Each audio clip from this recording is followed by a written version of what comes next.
What's up everybody, 40 the Broadway Saiyan here, and welcome back again to my YouTube channel, bringing you guys another video on Dissidia Final Fantasy Opera Omnia. So for this video, we're going to be talking about Jack's LD debut because he is going to be getting that weapon in conjunction with the release of his lost chapters. But before we talk about that, if you guys are brand new to the channel, be sure to hit that subscribe button and turn on that notification bell. That way you guys are not missing out on future uploads. And if you guys enjoy what you see on this channel, be sure to hit that like button and share this video as it does help me out.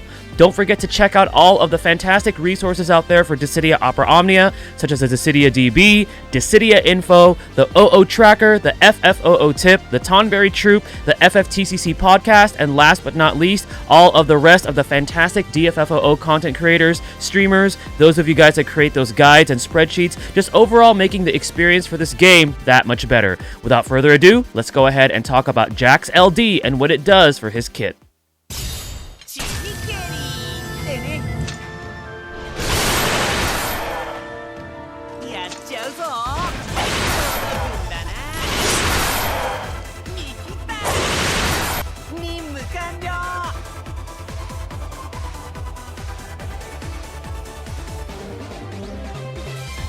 Alright guys, so here we are with my video for Jack. Now we're going to be focusing solely on that LD, and I will be touching up also on the topic of his LD call, because I know that there's a lot of hype around this character's LD weapon in terms of the LD call itself. So I'm taking a Type 0 team right here. This is the Jack Lufenia. I'll be doing my Conquering Lufenia video separately for this particular event. But let's just go ahead and just get things started. Curse on me, let's get that debuff on. Whoops, I meant to press the LD there. So let's get the LD, and then once we get to Jack, we'll go ahead and just talk about what he does with the LD. All right, 9. Let's get those shields up. And if you're noticing why 9 has free skill usage at the start of his turn, it's because that's part of his LD extension boards. Alright guys, so anyways, here is Jack. So if you guys are unfamiliar with Jack, he is a damage dealer, and he's very, very good at it. He has follow-up attacks, he has turn manipulation, but as far as providing any kind of utility to the party prior to this LD release, there's really not much that he provides. He's straight on damage, he can heal himself, he can provide himself, like, I think it's at 100% evasion after he uses his EX, so then that way he survives, you know, whatever incoming damage he takes, and then afterwards he has the follow-ups like I just said. So that's pretty much what he did initially with his kit. Now his LD, alright, this LD right over here. So in a nutshell, what this does is he's going to insta-break the enemy. He's going to be dishing out a very powerful, you know, melee brave plus HP attack. He's going to do his follow-up attack, and then the biggest utility that this LD provides, which is why there's so much hype about it, is the stacking debuff. So he's going to be applying a debuff that stacks up to 5 stacks, and at 5 stacks it's going to drop the enemy defense by 50%, and it's going to it's also going to increase the amount of brave damage that you deal to enemies by 30% as long as this framed debuff is active. And now the call ability itself is going to use the exact same ability. He's going to insta-break, and he's also going to be applying that debuff. So you could see why this character has so much hype behind this particular weapon alone, because that debuff, even to this day on JP, I still use this on JP, this particular call is extremely powerful because it allows your characters who may struggle in dealing damage to actually deal a considerable amount of damage. And you have both the defense drop and the brave damage up rolled into one debuff. That's pretty unheard of for a debuff. So we're just going to go ahead and take a look at it right here.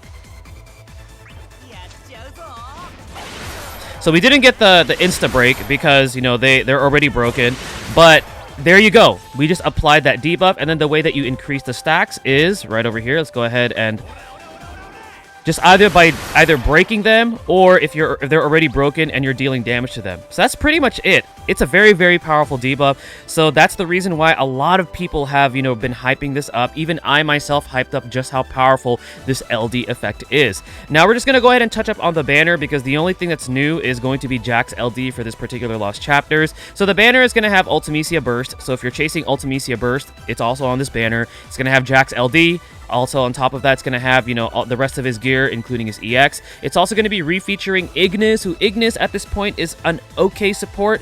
He does have, you know, insta turns with some of his abilities, and there's a lot of cooking. If you're interested in that character, he is on there, although I would personally recommend, if you are going for Ignis, wait for his LD, because his LD is really, really good. And then afterwards, it does refeature Ramza's gear all the way up until EX. So if you are missing out on Ramza's gear, let's say you pulled the LD, but you didn't have the resources to get the rest of his kit, it's also going to be on this banner. There's actually some pretty good value on this banner. Now, the community is kind of split when it comes on the topic of Jack LD and powerful call abilities in general, because should you be investing resources on a character if you're only really going to be using them for their call, or should you be investing them into them as a whole? Now, me personally, I'm 50-50 because I think it depends on your needs and also how your resources look like. As we know, the month of February, starting with the first release of Ultimecia's BT with the 2 banners that we have right now in Global, is going to be like a resource hell month because we have some really powerful, fantastic LDs coming out. We just had Pinello, and now we have Jack, and then afterwards we also have Kryl and Hope, who those are very powerful LDs in their own right, both being powerful characters and powerful calls. So this is how I would personally approach the banner. If you're swimming in resources, let's say you have like 600,000 gems saved up because you've been really disciplined about your pulls, you have a ton of tickets on the back burner, then I would say, sure, if you're going to be just pulling solely for the LD alone because of that powerful LD effect, I think that's perfectly fine, for my opinion. You know, if you're really like loaded with resources. But if you do have a low supply of resources, or you've already started planning ahead about, okay, I want this character, I've seen what this character can do on JP and just how powerful they could be, then I would consider maybe after the free multi either throwing maybe a few tickets or possibly passing on the banner overall. Because as we know, again, you know, this is Resource Hell Month, and if you are looking forward to getting Jack's LD on another banner that is significantly better than the one that is going to be coming out soon to Global Opera Omnia, there is one with Leon's LD debut that is going to be refeaturing Jack's LD, and that is also when Tidus's burst weapon comes out, and Tidus is actually a really powerful burst character even right now on JP Opera Omnia. So if you can hold off, if your resources are low and you're like, you know what, I think I can live without that really powerful debuff, then you'll be perfectly fine. But if you decide to pick it up, it is extremely powerful. 50% defense down, 30% brave damage increase is nothing to laugh about. Again, I still use it up to this day on JP as a call. Jack as a character is very powerful. However, because of the turn manipulation that he has, you know, with constantly putting himself in front of the enemy's turn, you know, after he uses his EX and all that good stuff, in certain Lufenia fights, he can actually be a detriment to the orb, because even though he's dealing a ton of damage, if you're not fulfilling that orb condition, Jack can actually hamper your performance there. And also in terms of his evasion, while it is very powerful, there are fights where there are guaranteed hits or evasion is just not gonna matter, so you also want to take that into consideration. But as a character, Jack is very strong, just like any other character coming out during this era where they get an LD, they get a rework. They're actually pretty strong. He is a good character. He does deal out a lot of damage. He does have his his negative points about, you know, being able to do a Lufenia as a party member because of the fact that, you know, he takes up turns and he might be eating up the orb counter and things like that. But the debuff itself is really good, so I highly recommend that you guys, if you guys have the resources to do so and you guys have enough, you know, consider picking up that LD. But if you don't have the resources to do so, it's okay to pass. You can live without it. There are going to be other characters that have like brave damage up or, you know, HP damage up, such as, for example, Bothier. We also have Paladin Cecil coming up, who can also fulfill, you know, those particular effects that can really help your party's damage out. So that is pretty much going to be my overall thoughts about Jack's LD and his upcoming banner that's also going to be featuring Ultimecia's Burst.